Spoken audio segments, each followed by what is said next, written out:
South Africa's governing African National Congress, ANC, is faced with a tricky dilemma which will determine the future of the country after it spectacularly lost its parliamentary majority in last week's election.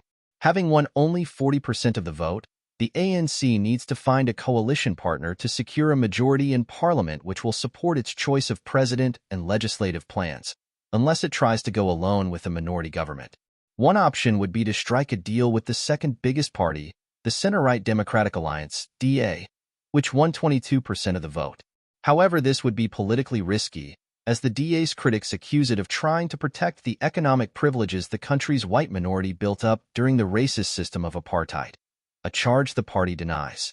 Alternatively, the ANC could work with two radical parties that broke away from it, former President Jacob Zuma's Umkhonto we MK party or Julius Malema's Economic Freedom Fighters, EFF.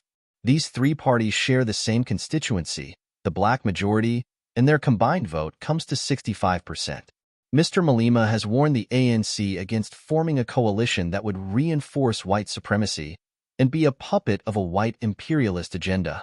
This was a clear reference to a coalition with the DA, whose policies are diametrically opposed to the ANC's, but they both agree on the need to uphold the constitution that South Africa adopted at the end of apartheid in 1994. President Cyril Ramaphosa has made it clear that any coalition agreement would have to be within the framework of the current constitution. One of the big obstacles to a deal is the DA's fierce opposition to the ANC's efforts to create a welfare state, especially a government-funded national health service, which the DA rejects, saying it is too expensive and threatens the future of the private health sector. The DA believes in the free market, opposes a minimum wage, and wants to reduce red tape, saying this is the best way to improve the economy and raise living standards for all South Africans. It is vehemently opposed to the ANC's black economic empowerment policies, seeing them as discriminating against racial minorities while simply leading to the enrichment of the ANC's business cronies. Denying the allegations, the ANC has resolutely pursued these policies, arguing that they give black people a stake in the economy that they were excluded from during apartheid. ANC Chairman Gwede Mantashe has gone as far as to say the ANC's black empowerment policies are non-negotiable, suggesting that he has ruled out a coalition with the DA. But, according to some local media, President Ramaphosa is willing to enter into a coalition with the DA, believing that their policy differences could be overcome.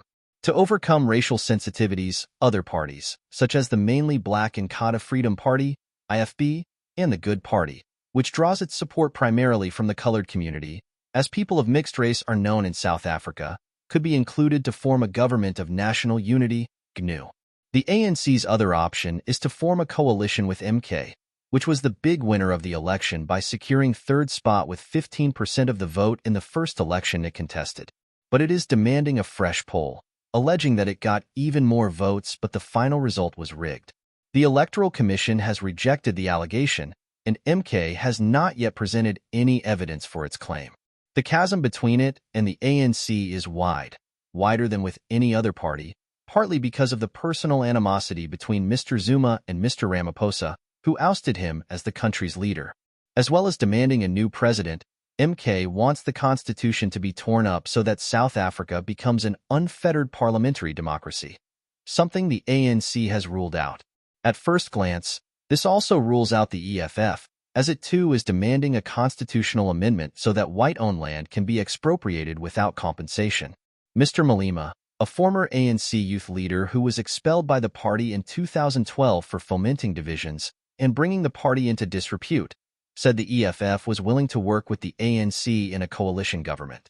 However, the party's demand for land expropriation was a cardinal principle, and it would not join the government if the ANC rejects it. The ANC and EFF together have 198 seats, just short of the 201 seats needed for a parliamentary majority, so a smaller party would have to be brought into a coalition. Or they could team up with Mr. Zuma's MK, which also supports land expropriation, and says there is a need to distribute farmland on an equal basis among the farming population. But to change the constitution, a two-thirds majority is needed, and again the ANC, EFF, and MK fall just short of the 267 seats needed. They have 256 seats between them. While the ANC is opposed to constitutional amendments, It accepts that the current land ownership patterns need to be tackled. In an interview with South Africa's Sunday Times newspaper, former President Kgalema Motlanthe, a close ally of Mr. Ramaphosa, said the land question was a source of national grievance. His comments suggest there could be room for agreement with the EFF, and possibly even MK, on the issue. The DA strongly opposes a deal between its three rivals, saying it would be a doomsday coalition that would turn South Africa into a Zimbabwe or Venezuela. The doomsday coalition will plunge this country into ethnic and racial conflict the likes of which it has never witnessed before, the party says.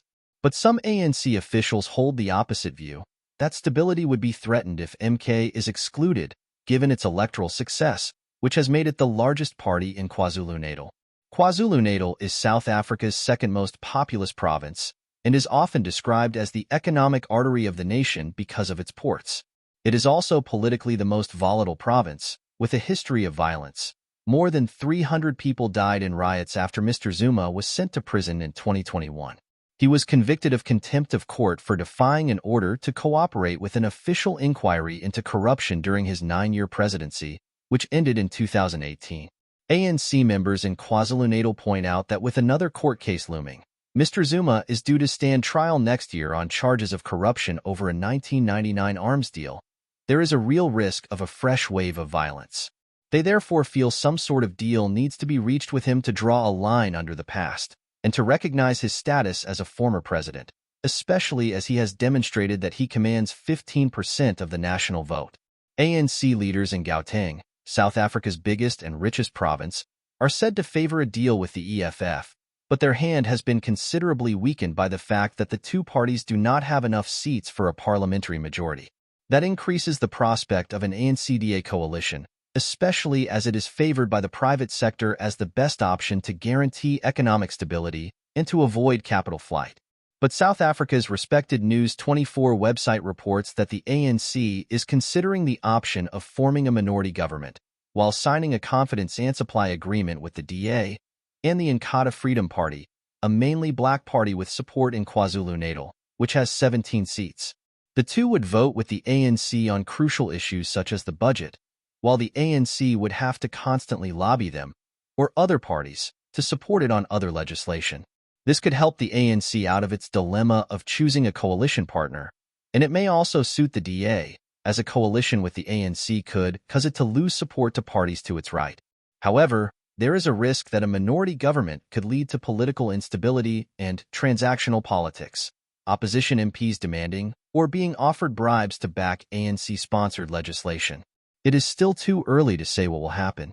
All the parties are still considering their options, but many South Africans are hoping that by the time Parliament convenes, within a fortnight, there will at least be an outline deal on what the next government will look like.